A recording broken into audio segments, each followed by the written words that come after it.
Welcome to Alternating, where we're discovering good movies one bad movie at a time. I'm your host, Robert Jarasinski. Across from me is my wife, Carrie Jarasinski. This episode, we're talking about our top 5 witch movies. You're going to do that, huh? Yeah. Yeah. Right. That was my witch. What do you say?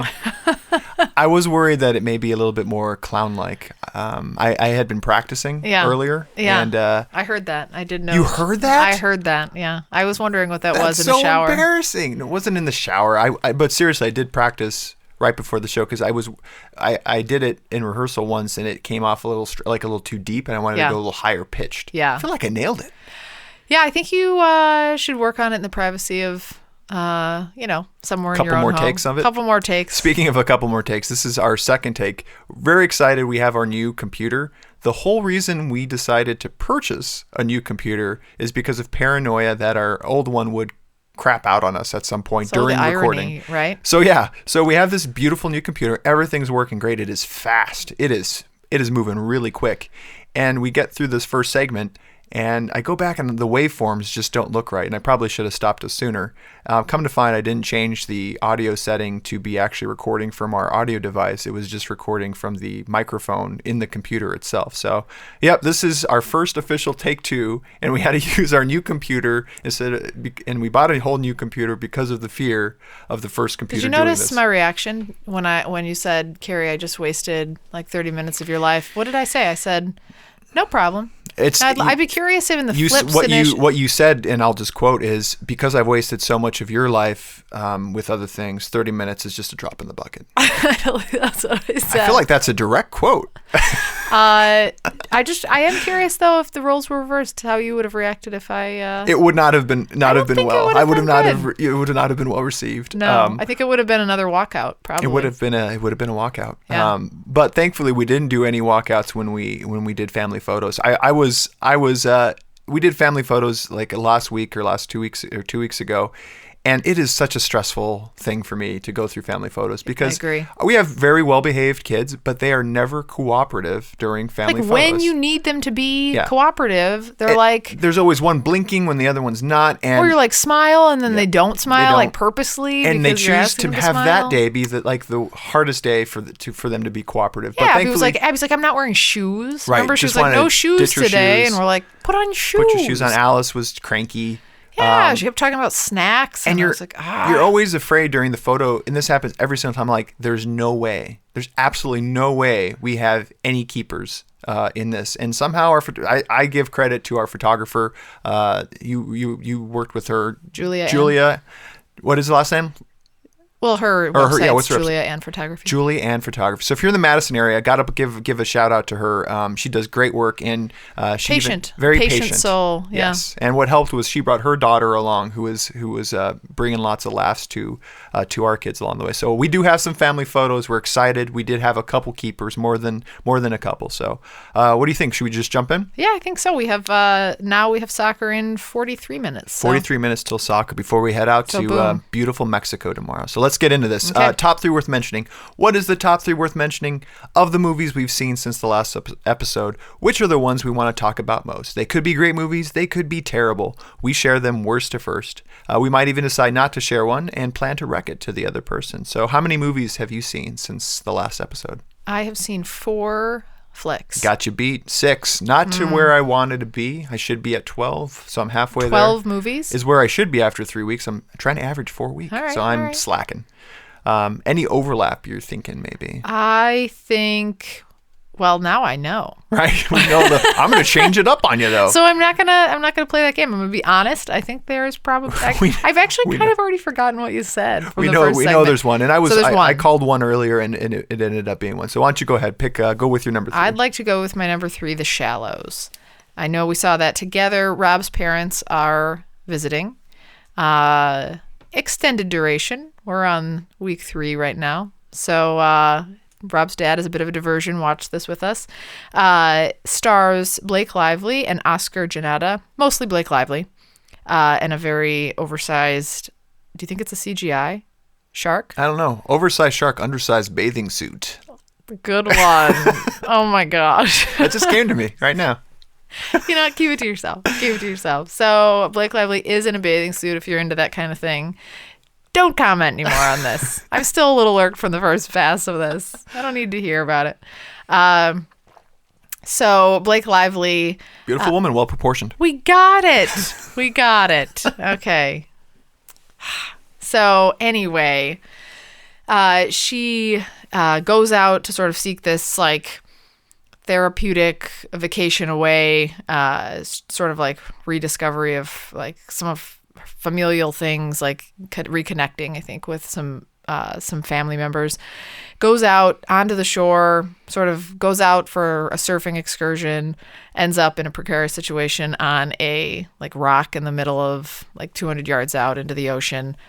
Large great white shark starts like circling, and it's the fight between her and the shark to get back to land. Yeah, it's a movie where she's isolated and a lot of tense moments, and I bought into everything. There was a bit of too much suspension of disbelief for me at the end.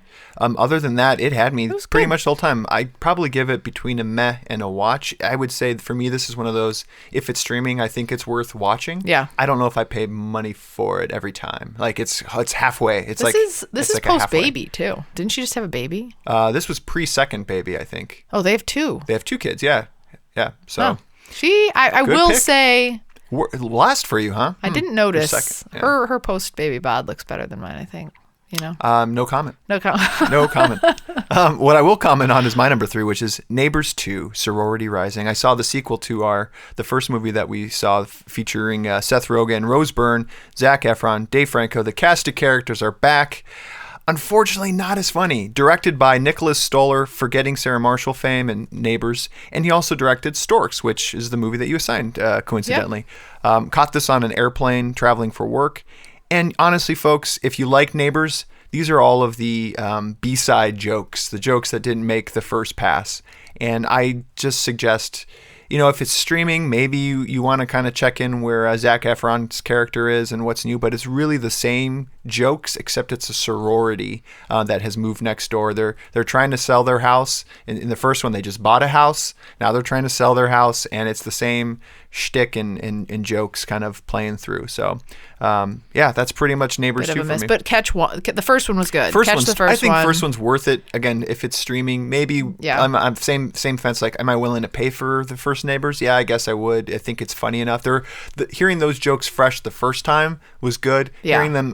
Hearing a lot of the same stuff the second time, and Rose Byrne just wasn't as funny the second time as she was really? The first. She was funny in the first one. This one also focuses a lot more on the Zac Efron character as being the central character, kind of that you're with for the primary. But he's a good guy this time, kind of thing. Yeah, and I don't think he was a bad guy. He was just misunderstood Teddy. Just Teddy. I think you just like him. I do like Zac Efron. I would take that comparison any day.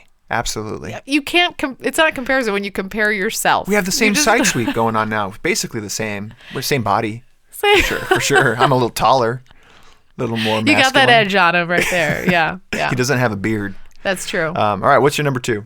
My number 2 is the 2016 movie Money Monster. Good stuff. And this is where we had lined up. It's my number 1, and I enjoyed it. Director is Jodie Foster, who I always like. As an actress, but have you seen any of her directorial movies, like Little Man Tate? No. Anything like that? I think. Give me another one. I think she's only had a few, like a handful. Oh, okay. That's pretty much the only one I remember. I saw her in Sphere. Something with Mel Gibson, The Beaver. Remember when she was in Sphere? I do, but she did not direct Sphere. No, but she was in it. Written by Jamie Linden. It stars George Clooney, Julia Roberts, and Jack O'Connell. George Clooney plays a financial TV host, like a financial advisor TV host, but it's like he's not actually a financial advisor. He's just like a newscaster. So he's not actually educated necessarily on this. He just provides, recommendations for where people should invest. And it's a lot of song and dance. He brings out that he wears the top hat, a cane. It's silly. You're not expected to believe that he's actually an expert. He has his pick of the week. I mean, it's a lot like fantasy football for folks too. I mean, I think he is educated in finance and knows his stuff, but he's delivering a script. He's a TV personality, right? No, I think that's the whole thing. Is he's always off script, and his producer hates the fact that he's always unscripted. No, but I mean in the sense of he's not going out necessarily and researching all the investments and then coming back, or something like that. So I just mean I'm getting to the point where then somebody like an angry investor comes in, it's what ensues in sort of an extreme situation where he comes in and he's mad that he's lost a lot of money. I'm getting more to the point of saying, like, I don't think me as a person, if I lost a lot of money, would assume that this guy, he's kind of a Yahoo, is the guy that's making and when the you call. say it's an investor, I do want to be clear. It's not like, it's someone who's a blue collar person who saved his, life savings for his family or taken his family's life savings and had made an investment based on a recommendation that this person made. And, it didn't work out. Yeah. And he wants answers to questions on what happened, why this stock was dropped That from. was so sure. It was a sure thing, and what happened. And he holds George Clooney's character responsible. He also holds the company whose stock dropped on kind of seems like strange circumstances. He holds them responsible. And there are a lot of twists and turns in this movie. It goes a little bit different than you might expect. Yeah. And you start developing a sympathy for this character who's and then it's good. like, whose Julia side are you Roberts on? is in this. Carrie mentioned. He picked her. He wanted her to be in it. I which saw is that. cute. Yeah. I always like the two of them together. No, good pick. Thanks. Number 2 for me, since you stole my number 1, is 2016's Warcraft. Synopsis on this: an orc horde invades the planet Azeroth. Using a magic portal, a few human heroes and dissenting orcs must attempt to stop the true evil behind this war. It's based on the popular video game, which, based on your look, I do not think you have played. And actually, neither have I. I peeked. Have you heard of World Mario of Warcraft? Brothers. It's an online game that where you can pick. Is that with the headset? I mean, there might be some headsets involved now too, but it's more.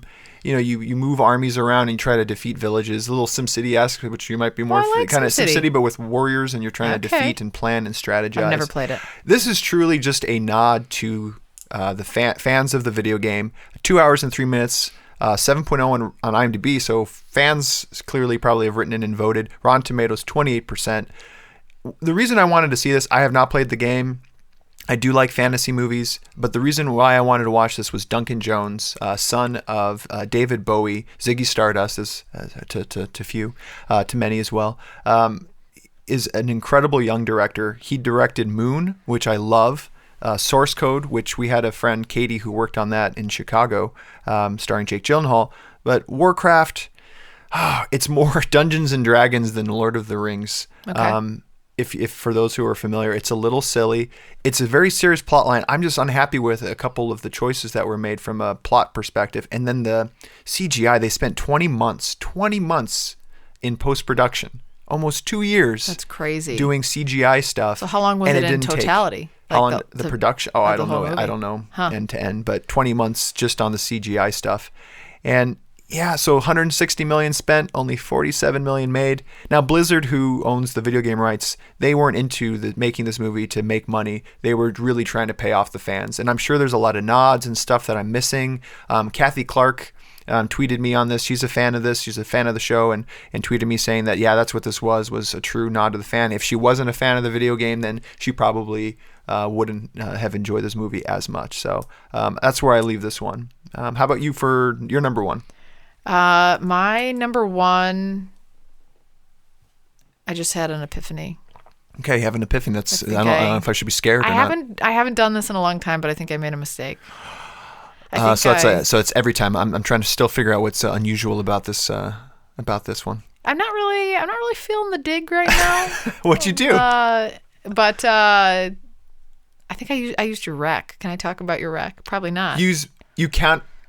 Oh, so you saw 4 movies. I saw your movie that I wrecked to you, and then I put so it you in saw my top 2 three. movies. You saw one, my rec. Yeah, you can't mention. You can't talk about my rec right now. I can't talk about it? No, let's save it for my rec. Oh man, that's okay. Hey, you know Okay. what? We could just call this the worth mentioning segment. Sounds instead good. of top 3. So top 3 is overrated. You're so flexible, Rob. That's what I try to do. That. I also saw a movie called Synchronicity, which I want to give a little bit of shout out to. It's a lot like Primer, so if you really like Primer, it's available streaming on Amazon right now. Written, directed, starring one guy. Very cool use of visual effects. Again, kind of deals with time travel philosophy and things like that, which I enjoy. Synchronicity. Got a shout out from Twitter from the writer director on this one too. Whoa. So for plugging it. So recommend checking it out. Interesting to see where this person, what this guy does next with things. Remember, you can find more details about all the movies we've watched at our website, alternatingpod.com. You're not going to cackle again, are you?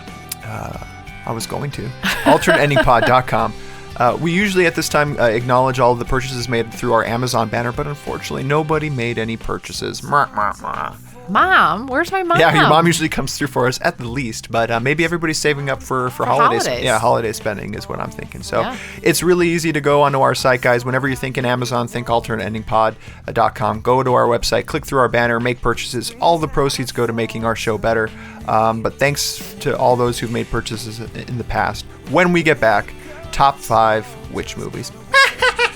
There it is. Yeah, I was going to do it no matter what you said. Catch you guys later. Don't wake up, it's too late. We just waited too long.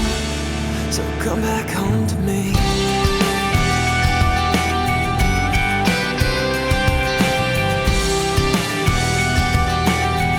And welcome back to Alternating. We're talking about our top 5 witch movies. So, Kara, what is your criteria for a witch movie? How do you make the top of your list? What does this movie have to be? You must have a witch. Wow. And I have a lot of parameters this time. It's a little bit more than just a witch. The witch has to have like a key role, like it couldn't be like, just a breezy witch. It can't be a secondary character. Secondary. I mean, I wouldn't say that. Oh, okay. But so your parameters are now widening. Second, it can be first, secondary, or tertiary character is okay for a witch. I just mean you can't like breeze by in the background. It's just needs to be witch adjacent. Correct. That's exactly what I mean. So, what was interesting when I was thinking about this, for me, what I needed to do, my list is more flexible. It's more nostalgia based and more feel. It's less scientific, which is unusual for me. You can't have any. You said witches. You can't. I don't want to hear anything about sorcerers or warlocks. So what is a witch, Kara? What is a witch? A witch is a lady. That's not true. You Googled it, didn't you? I didn't Google you have it. You have warlocks. I have Wicca. I have Wiccan knowledge. I'm a member. I Googled it. Of a Wiccan tribe. If it's a dude, it's a warlock. That's not true. In fact, that's an offensive term according to the Wicca tribe, the Wiccan folks. Seriously, Wiccan inner circle, a warlock has a very negative connotation. It's a very bad term. Yeah. It's a bad word. No, a witch is actually gender neutral. If you learn about it, you're doing this to sorcerers, warlocks, sorcerers? wizards, they're all subsets. But a witch is neither good or evil. If you are good or evil, then usually you get one of those kind of extra associations, like you're a warlock if you're a bad dude witch. But they're all witches. You have warlocks in yours. I'm not saying anything. Okay. So based on that, do you feel like there will be any overlap? Yeah, there better be. I am picking one movie. That's it. I feel very... 2 to 3. 2 to 3 is what your guess is? Yep. No, we're going to have one overlap, and my list is going to be better. But that's every list I do. So I'm going to pause for a second. Okay. I have a quick joke for you. Okay. And it's, I have like those 3 jokes that I use, but I don't think you've heard this one. Okay. I've remembered it ever since my childhood, and I can only use it like on the perfect occasion, and today is the occasion. Okay. Okay. So if the rest of this episode's bad, this will save it. But anyway, why? Wait, hang on. Let me think. Wait. I already messed up. So it's going well. Why can't witches have babies? I'm not sure. Because warlocks have Halloweenies. I just love that joke. I heard that in like 4th grade. I've carried it with me. Yeah, you've just been saving for this moment. Today was the. I didn't know in 4th grade that I would have a podcast where there'd be one about witches and I could use I think the you had Halloweeny a feeling. joke. I think you had a feeling that it would. I knew. This joke would come in handy. So for everybody out there, feel free to take it as your own. Yeah. Share with others. We're adding value. That's right. What's your number 5? Top 5 witch movies. Number 5 for you. My number 5 witch movie is the 1939 movie Wizard of Oz. Oh, pandering to the audience. Yeah, I am. That's exactly what I'm doing. I've been a little disgruntled. I feel like my last 2 this isn't episodes this isn't a witch movie for me. Yeah, is it because of the good and the bad witch that are in there? It's just the focal point is not really about the witch. Like the witch is not the center of the movie. The witch plays a character, is a bad kind of antithesis to Dorothy, but like more like secondary. It's like about her finding other. Anyway, we'll take that. But I guess there's also a wizard who who's not really a wizard. Spoiler. What do you mean? What do you mean? The guy behind the curtain? Yeah, he's not really a wizard. Well, I mean, he definitely is. right? No. He is actually not a wizard. So I probably should rewatch it. Yeah. And I've mentioned this movie before in the past because it always comes up on like top movies and whatever of all time and all that stuff. But it's a movie that I think needed to land on here because I do think it is probably... Pay homage. Yeah, pay some homage. And that's why I put it 5th because it's not my favorite, although it's the highest rated of all of the ones that are on my list.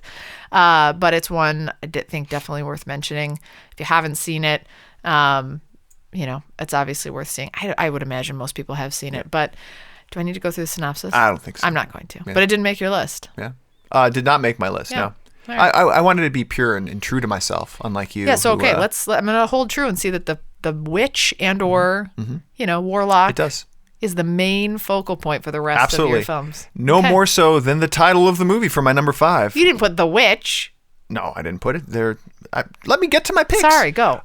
Number 5 for me is Warlock, right there in the title. And as we just earlier discussed, Warlock is a subset of Witch. 1989's movie, Warlock. So yeah, I picked movies and I ranked them in order of how memorable they were to me. And again, they needed to meet that witch criteria of having primarily be all about the witch process or witch stuff. The witch-like character. Yes, witch-like character. Hour 43 minutes, IMDb 6.2, Rotten Tomatoes 53%, directed by Steve Miner, who did My Father the Hero and Lake Placid. Far departure with Warlock, which is really a horror movie written by David Twohy, who wrote The Fugitive, G.I. Jane, Pitch Black, Imposter, a lot of other things. Stars Julian Sands, which is a male character, as the Warlock. And Laurie Singer from Footloose fame. She's the main girl in Footloose, the original Footloose. Okay. A warlock flees from the 17th to the 20th century with a witch hunter in hot pursuit.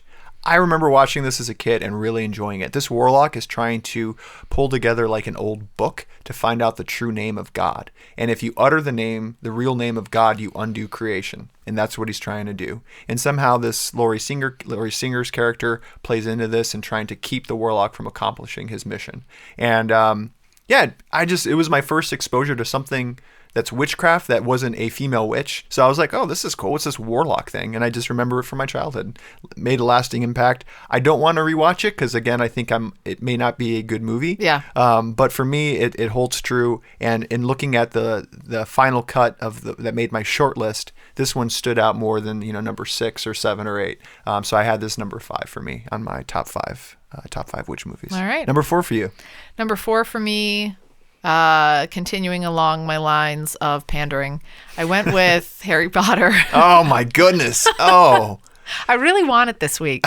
No, but I will also say I don't think I've seen a lot of witch movies. So just to call out, I was like, there's a lot of movies that I've seen that are scary where I thought witches maybe were in there, and I went back and it didn't meet the criteria. So this is true. When you go to like witch movies search, it doesn't pull up a whole lot. There's not a lot of them that are strictly witch movies. So a couple of the ones that I have as I increase and get better along the way do have them, but like Monster Squad, love it. Mm-hmm. Doesn't have a witch. It has like a Dracula, a werewolf, And that's an ensemble cast. So like the witch wouldn't have been for me. It wouldn't have been the. But primary. I'm just saying it was harder to come up with than you think. So I give this one full pass. Full credit, yeah. Full credit. It meets my criteria. The problem with me, why I'm not acknowledging that it's on my list, it should be probably.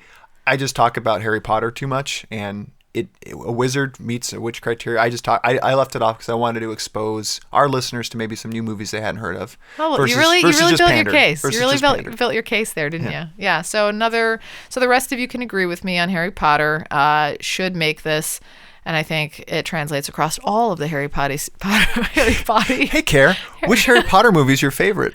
I think the first one. Which is called? The Sorcerer's Stone. Oh, nice. Am I right? Right. I feel really good. I thought there was no way you were going. Did you really? Yeah. Oh, well, good for you. Yeah, thanks. I'm looking forward to reading those to the girls at some point when they get older. No, I do. And I do like those. And I've mentioned it before in previous podcasts where I really do like those movies. And I have seen all of them. It was mostly that it's been so long since I've seen them that it's like sort of a Harry Potter blob for me. Yeah. Like it's just so much happens in the course of all of them. It's a good pick, and I'm glad one of us is pandering. And have we talked about the age you have to be to watch those? Like when can Abby start watching Harry Potter? How old? I'd feel comfortable probably like 10 or 12, like probably 12. Okay. More. Reading the books maybe earlier. maybe Okay. 10, 8, 9, 10. I don't know. I'd be curious, what other people are doing. I'll with rewatch Harry her with Potter. those. What's your number 4? My number 4, I'm curious if you've seen this. This is in our childhood nostalgia factor. Again, a movie I don't want to rewatch because I'm worried it might get ruined, but stood out for me a little bit more than Warlock. The Witches. Right there in the title, The Witches. 1990s, The Witches. Hour 31 minutes on your list? No. Have you seen this movie? No.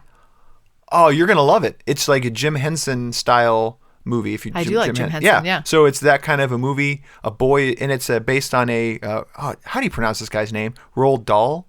Roald Dahl. Roald Dahl. Yeah. Okay. Based on a Roald Dahl novel of Willy Wonka and the Chocolate Factory. Oh, I love those kinds. Matilda. Yeah.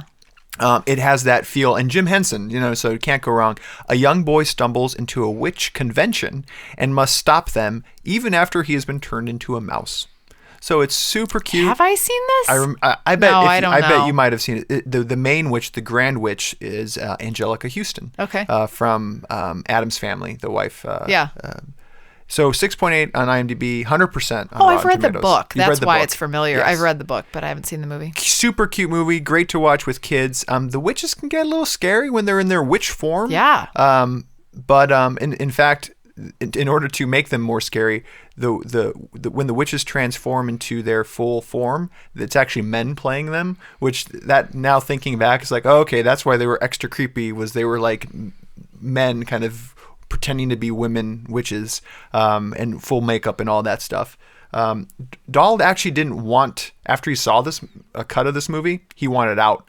And then Henson did a couple of changes and wrote a very passionate letter to him saying, hey, he wanted his name because he wanted his name off this movie, and kind of convinced him to leave it on there too. It's included get right why now he with would want it Prime. off. So if you want to watch this, he wasn't happy on how his vision was interpreted by I Jim see, I Henson. see. He Okay. thought it was too dark and too scary, I think, or something like that too. Also wasn't happy with the ending Okay. because it didn't stay true to the book. I'll watch it. For sure. It's on Prime, so I could be wrecking this to you maybe if you you'd like. should. Yeah, but I've Okay. talked about it. But you should just watch it. I think it's a cute movie. I think I've read the book, so that's why. Probably it sounds I'd say familiar. for this one 8 to 10. There's some scary stuff. Yeah. Scary stuff in here. Number 3 for you. It's gonna it's peaking after my previous two. This is one you forgot about, and it's good. All right, let's see. You forgot about Robin Hood, Prince of Thieves, 1991. Oh my gosh, Karen, what are you doing? This is just like Christmas Story with back the to school witch movies. with the eyes, where she has like cataracts in both eyes, and It's she such a comes with a small- baby, and then there's the blood and the spit. This in the, is so you're doing top 5 witches, not witch movies. my parameters are whatever they want to be, right? They're all over the place. I all gave over you the my. I place. said it has a How witch. much as a tertiary screen time? character. How much screen time would you say? She it like does 38 she have minutes. in that 2-hour, 30-minute movie? 38 You minutes. think she's 30 minutes of that movie? Yeah. So not even. So let's say even if you're right, doesn't even make a quarter of the movie up of the movie. Witches in movies, okay? Okay. If you want Sure. better Yeah. you better clearly define your parameters if you want something different. But this is a scary. Just saying your interpretation scary is witch. loose. Okay, go ahead. Keep going. The evil eye. You're getting the evil eye. And in the synopsis that you'll be reading to us about what this movie is, does it talk about the witch as a central figure in this plot? Yeah, it does. Okay. Yeah, read it. I'm curious. What's this movie All about? right. So let me tell you a little bit about Robin Hood, Prince of Thieves, and the Witch. It's directed by Kevin Reynolds, written by Penn Densham. Stars Kevin Costner, Morgan Freeman, Christian Slater, Adam Rickman, and a scary witch lady. The plot Didn't is even bother finding out her name. That's how much impact she had on this movie. I feel bad about that now. She was scary. She was scary. She spits. It's gross. Yeah, it's so gross. Super gross. Super gross. I mean, that scene stands out to me. And her eyes, yeah, exactly. Oh, You yeah. remember it. So when Robin and his Moor, he's like a Moor, right? Like a Spanish Moor, Morgan Freeman. Oh yes, I thought you said Robin Hood was. I was like, no, I don't. No, That's not okay. they come to England and find that like the sheriff of Nottingham has sort of taken over the town and has taken it into shambles, and so the sheriff of Nottingham Alan sort Rickman. of Alan Rickman. He passed away. Yeah. Conspires with a very scary witch in in the movie to sort of go after Elizabeth or Mary Elizabeth. How do you pronounce her last name? Master. I don't know.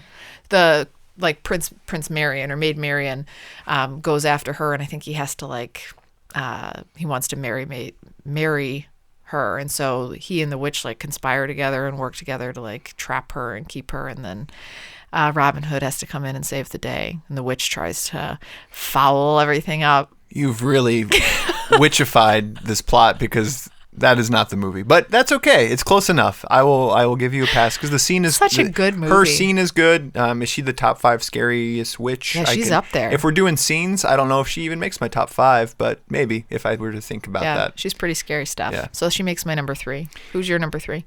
Number 3 movie about witches. Which movie? Again, in the title, pretty much straight there. Teen Witch, 1989. Haven't seen it. You're kidding me. Oh man, this is totally a Carrie movie. Really? Oh, this is a Carrie movie. Does it have who's in it? Let me tell you who's in it. Okay. Older half sister of Blake Lively, Robin Lively, who was really big in the late '80s, early '90s. She was in the TV show Punky Brewster. Oh, okay, looks very much like Blake Lively, except red hair. More of a redhead. Hour 30 minutes, 6.2 on IMDb. Rotten Tomatoes, 43%. Don't care. High school misfit Louise, at a loss for romance. She's not very, doesn't know how to, do the boy thing, and kind of a outcast. Not outcast, just like she's not cool. Discovers magical abilities, but the teenage witch finds that she cannot conjure herself true love. So what? So what's she gonna do? Half sister. It was meant to be a female version of Teen Wolf. Was kind of the idea of this movie, and it's so cheesy. But with again, Michael J. Fox. No, yes, Teen Wolf has Michael J. Fox. The thing that's made this go to number 3 for me is there is a memorable moment where she casts a spell to make her friend cool, and her friend does this kind of, and you got to YouTube this. The song is called Top That, and she does this breakdown of the song called Top That. And it is hilarious, and it's still. I can tell you're like half tempted to sing it right now. I'm half tempted to sing it. Yeah, we'll all just look we'll just look on our own. And you're not. And if you want to sit with me, I'll give it one shot. Top That. We'll just she take gets it on into our like own. a rap dance battle with this cool group, and Blake Lively or Robin Lively's character casts a spell on her friend to be able to hang and kind of get into this rap battle. Okay. So Robin Lively is one of the scariest witches you've ever experienced. What's Scary Witch have to do with anything? It's top 5 witch movies. That's what you were saying about the witch from my last movie. You're like, I don't think she makes my top 5 No, scary. if I was thinking of top 5 witch scenes or top 5 scary witches, that's a different list. Okay. This is top 5 witch movies, and Teen Witch is number 3 for me. Yeah. Number 2 for you. It's going to get really good now. It's getting good now. So we still have no overlap. This will be it. Yeah, you're right. These next 2 should overlap. Doubtful. I don't think you've seen my number 2. Really? I think we'll have one overlap. I'm still sticking to it. All right. This one's a good one. So it's the 1996 flick, The Craft. Yeah, my number 1. Is it? Oh, how's it not your number 1? Now I'm curious what your number 1 is. My number 1 is just a classic. But anyway. Okay. 1996, The Craft, directed by Andrew Fleming, written by Peter Filardi, stars Robin Tooney, Nev Campbell. Is it Nev? Nev Campbell, Rachel True, Skeet Ulrich. I know you're skipping my favorite name on there because it's probably difficult to pronounce, aren't you? Say it. Say your name. Feruza Balk. Hey, great pronunciation. Thank you. I was getting there. Feruza's a bit of a character. She's a bit creepy looking. She is frightening. Yeah. Like, I'm still like, I think if I ran into her on the street, I would turn and walk the other way. She's actually a practicing Wiccan. Yeah. Oh, she looks Wiccan. She when she got cast, she's like, "Hey guys, guess what? I already do this. This is perfect. Let me take you to my magic shop or my Wiccan shop," which she actually owned. Oh my gosh. For 6 years following this movie. So yeah, she makes a lot of this movie for me. Totally. I think without her. And she's also been in Almost Famous.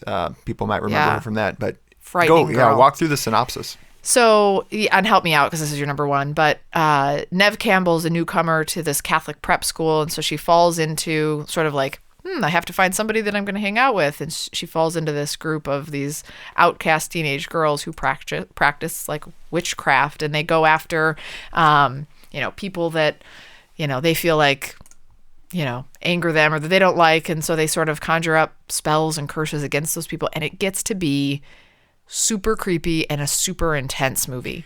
I don't know if you thought that. I agree. And what this did for me is it increased my interest in, I wanted to know everything about Wiccan and Mana and like all of this stuff, the North, the South. Like I Googled, and this is early internet, but I wanted to research all this stuff. I wanted to be kind of a Wiccan a little bit after this movie. And Neff Campbell, a little bit of a crush coming off of Scream, which was released the same year as this.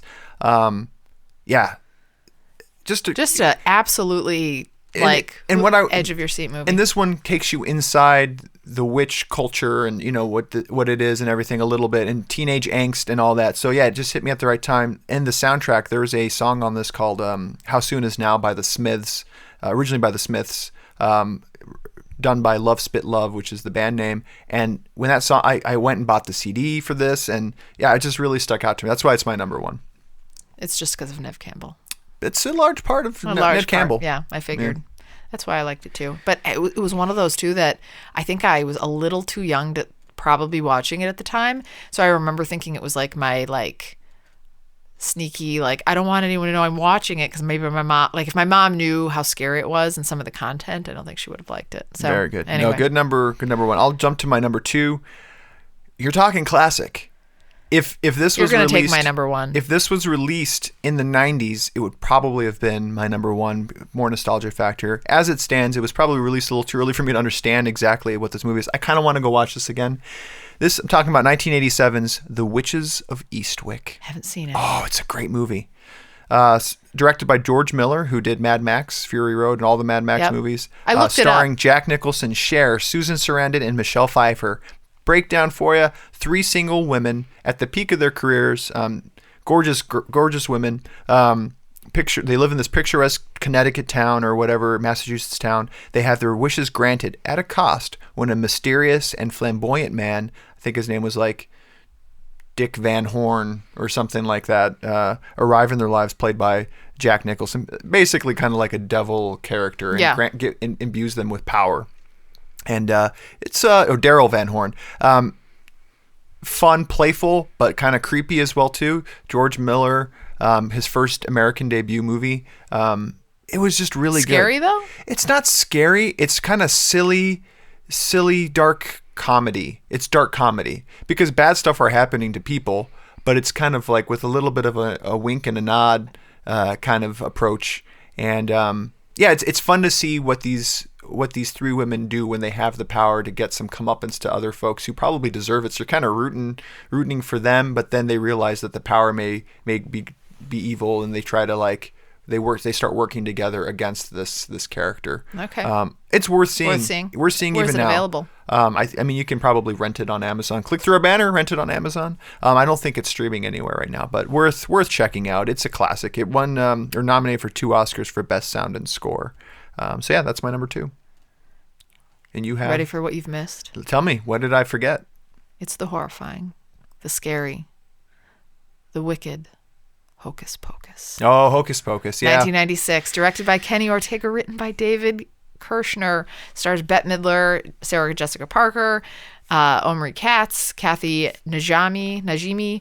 How did you miss this one? I didn't miss it. It just, when I was reflecting back, I was like, which movies? It's in my honorable mention. It just does not, I don't remember anything about it. Oh, I remember every little detail. I don't remember anything. I went more on which ones were most memorable to me is what I went with this list, not scientific. So this is the same, I would guess, if I had to guess when Now and Then was filmed, I would guess it was the same year. Sure. This was a very formative year. And I wasn't wearing onesies anymore. So, at the same age there. So I kind of moved on to a little bit more, a little higher end. Teen Witch. Yeah, just, darn it. Good burn.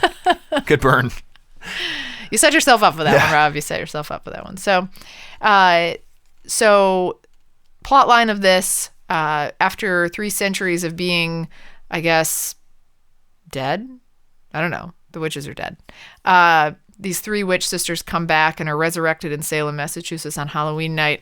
And it's up to 2 teenagers, a young girl, and an immortal cat to put an end to the witches' reign of terror once and for all. It's a great classic movie, something that you like. If it's on TV, you can't not watch it. You have to watch it. Remember the corpse that like. That's what I'm saying. I don't like. I've seen it probably and then twice, you're crying, and I don't you're remember. so sad because I the just don't remember corpse, and this movie. it's like, I mean, he's still dead. You know, I mean, it's a tearjerker. But you laugh, you cry. Plus, I had a little crush on the guy that, like the boy, like the brother-sister duo. He didn't do anything after that movie. Huh. Bit of a surprising one for me. Classic movie, loved it. Seen it way more times than I like to admit, and I think it makes my number one. It probably is very popular. You know, when I go to the audience votes now, we had actually 19 people write in with their votes, some multiple times, so it doesn't add up to 19. We also had a lot of single vote getters, but worst to first, top 5 for the audience. Willow with 2 votes, which is there again, a witch? There is a witch, sorceress. Okay. Which is, I think, more of a sorceress, which falls under a witch, but again, not as much about. I think it meets the criteria. It probably meets it. And if it didn't, tough. Tied with Craft with 2 votes. Okay. Harry Potter got 4 votes. Wizard of Oz also 4. Nice. And the number 1 from our audience, Hocus Pocus. Hocus Pocus. So let's actually go ahead and pick our winner. 19 votes in, so 19 possible contestants here. Random between. Doing my little thing here. Random between. Who could it be? Who could it be? The tension is building. 1 and 19. Our winner this week is number 14, Kathy Clark, the aforementioned Kathy Clark. That works out well. That is awesome. So congratulations, Kathy. We'll be sending you a free Amazon movie rental coming your way. And if you're ever interested in getting a free Amazon movie rental, we usually release a couple weeks in advance of an episode a poster with our likeness in comical style, and where we ask you to submit your suggestions as well for top movies. So yeah, keep those coming in. Keep entering for your chance to win a free Amazon movie rental. We are going to be heading out to soccer, and when we get back, we will be going through our recs, and excited to talk about those two because we had a little bit of a change of game plan there when it comes to the recs. So stay tuned. We'll catch you guys on the flip side.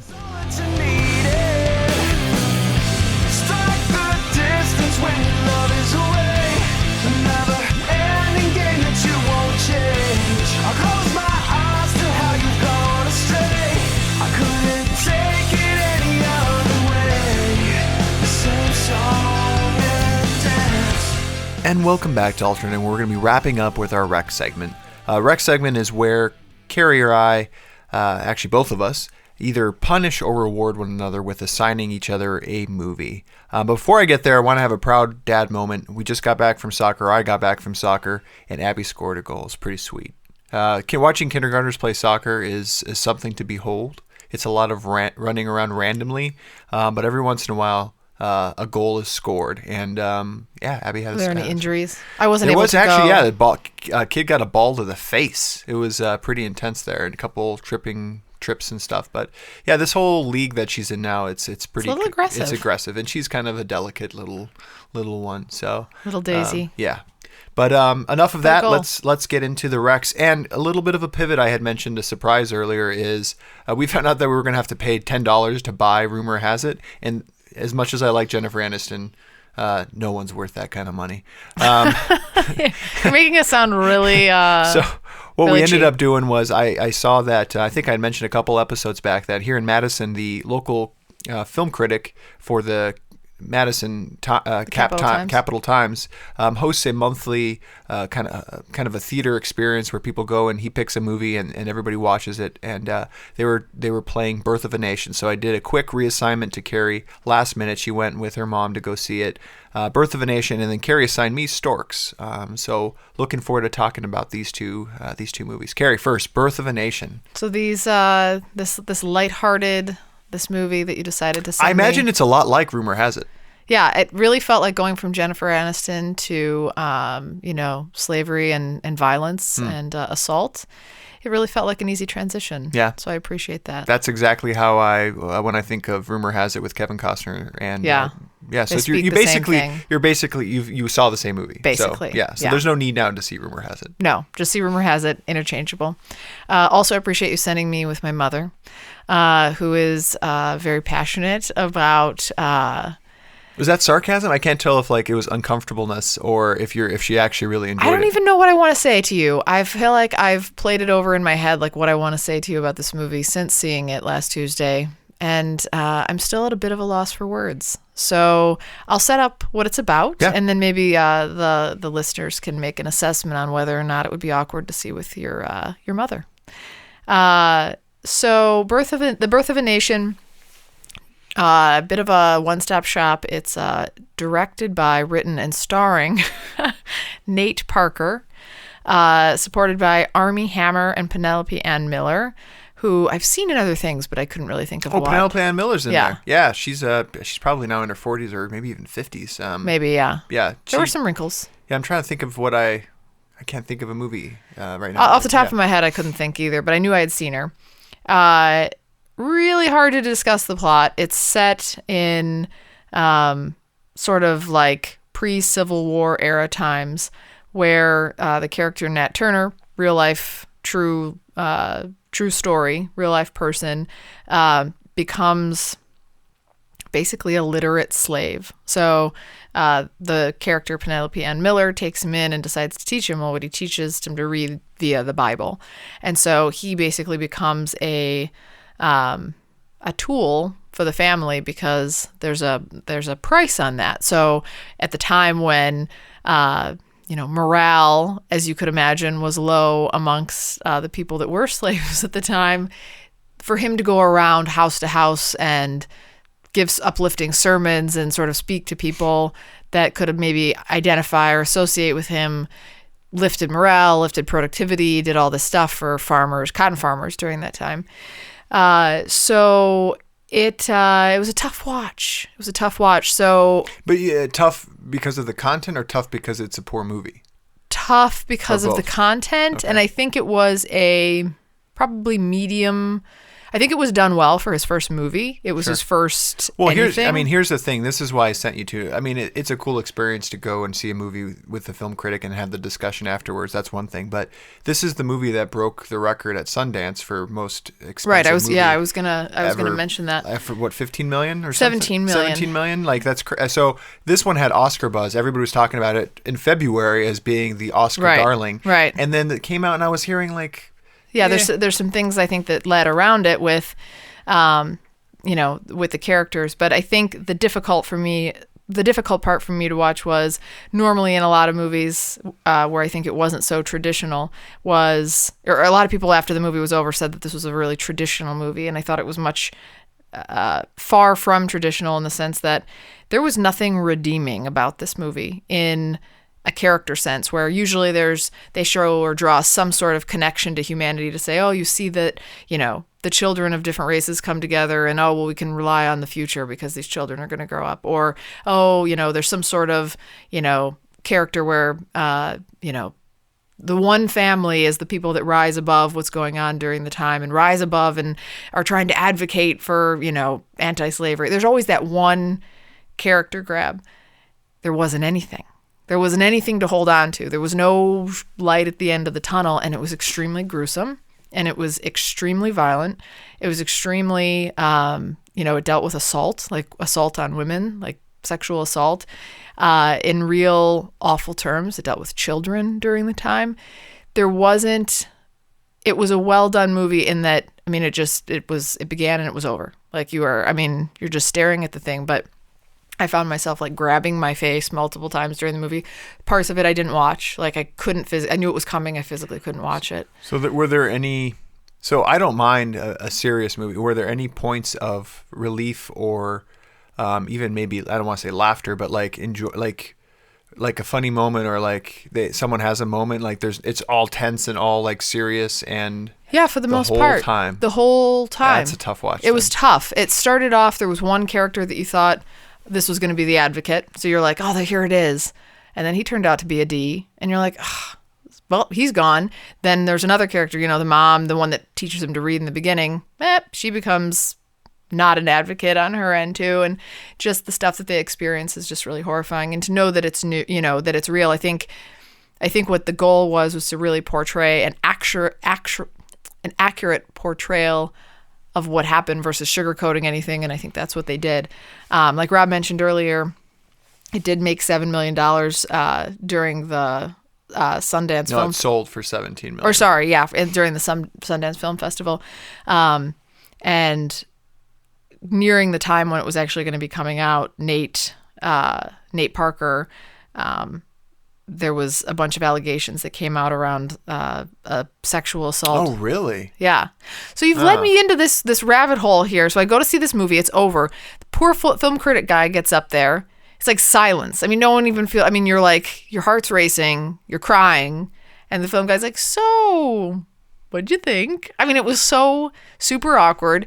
My mom obviously gets like really heated about this stuff, like really upset. She's an English teacher, right? I mean, has dealt with educator, and so I think the reason I was excited for her to go, she does a lot of book. You guys both do different book clubs, but like to have discussions of things. I thought in I Love Movies, I'm trying to get her into it because I thought she was chat. super into it. It was super awkward. She got like really passionate and asked these really probing questions about religion and whatever, and it was just like whatever. So then she I think mom enjoyed herself.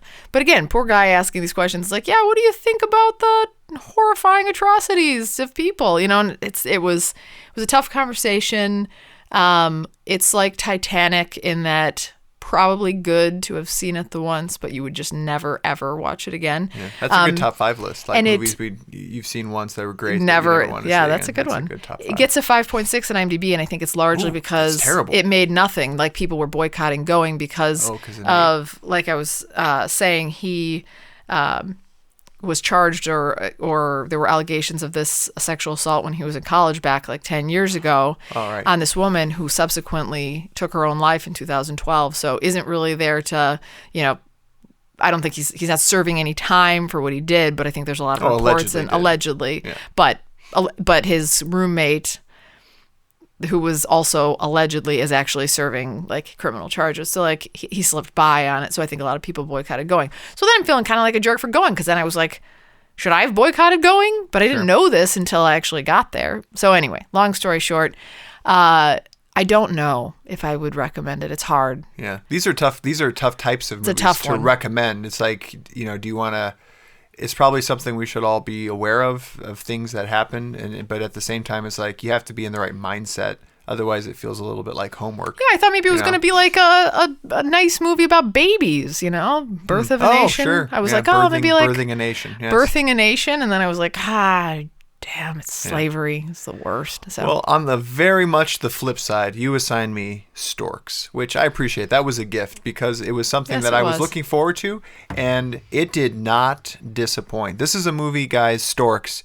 Do not, if it's still in theaters, if you have kids, if you don't have kids, go see this. We were lucky enough to go see this with our movie family couple, Brent and Angie and their daughter August. So we do some movie dates with them, and it's kind of become more of a regular thing, which we really enjoy doing. This is again written, directed by Nicholas Stoller, who did Neighbors 2, Forgetting Sarah Marshall. So a guy with a great sense of humor sensibility, but that doesn't always necessarily translate into animated movies. Right. And the first 5 minutes, where my joke paid off about the power move, birds crashing in, I was a little nervous that would be the peak of the humor. It was not, right? And it was not. Yeah. So let me break this down for everybody.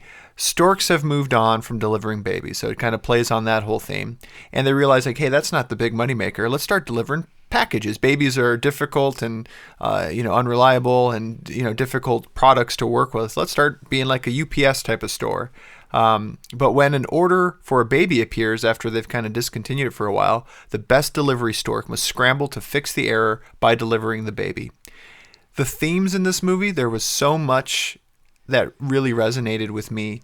Parenting in general. Yeah. There was some just hilarity that ensued. There was like office politics. Yeah. That was hilarious. But it hit. Like it was all really applicable. Well-timed humor. I think everybody could find something in this movie, and then the kids the whole way through were just enjoying it, which is always great too. But I was laughing to the point of tears at several moments. Yeah. The lead stork is played by Andy Samberg. Katie Crown plays the orphan. There's an orphan who's a grown-up orphan now helping out the storks. Kelsey Grammer plays kind of the overbearing boss. Ty Burrell and Jennifer Aniston play the parents of individuals expecting a baby to be delivered. And then I didn't get the boy's name, but their son who wants a baby brother with ninja skills. It's just, there was so much humor in that movie. And when I think about this compared to the other movie we saw with Angie and Brent, which was Secret Life of Pets, this movie was so much better. So much better. So much better. And here's the disappointing part for me. Made for $70 million, has only made $52 million. I don't think it was well publicized. I don't think so either. Like, I think I've only seen trailers for it in movies. And guys, this is one where it's probably my favorite. I think I might. Do I like it more than Zootopia? I feel like I laughed more. Oh, I definitely laughed more. Not this was hilarious. Pixar does a really good job or Disney does a really good job with animation. Like, it wasn't as animated as well. Would you compare it to like Inside Out humor where you're like, you get yourself laughing because it's I still need to see Inside Out again. Oh, okay. Because this movie was better. I need to see Inside Out just to give it a fair shake. Funny, like applicable humor. Like you transfer it to like comedians and you're heartwarming, laughing. right? At the end. I mean, we were both misty-eyed after this one. There was a bit of So thank you so much, Care, for this. You're welcome. I don't know. Will I be offered some sort of gift for this next round? What do you have in store for me? I have two because I don't know if you've seen them, so I'm going to just try them out on you.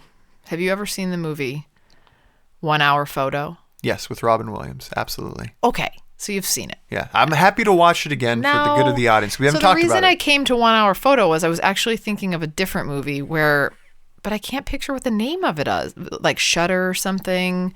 And then I think Robin Williams is in it too, I thought, where I see him like running down a dock and he's like getting away. He has like in a little cabin and then there's all these things on the walls. Oh,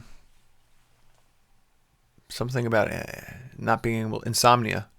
Oh, yeah. Great movie. Insomnia is a great movie. It is a great movie. That's what I was trying to get to. Insomnia is one of my top 50. Really good movie, right? Insomnia is great. Oh, man, you've seen it. Okay, and my last one, which I don't think you have seen, American Sniper.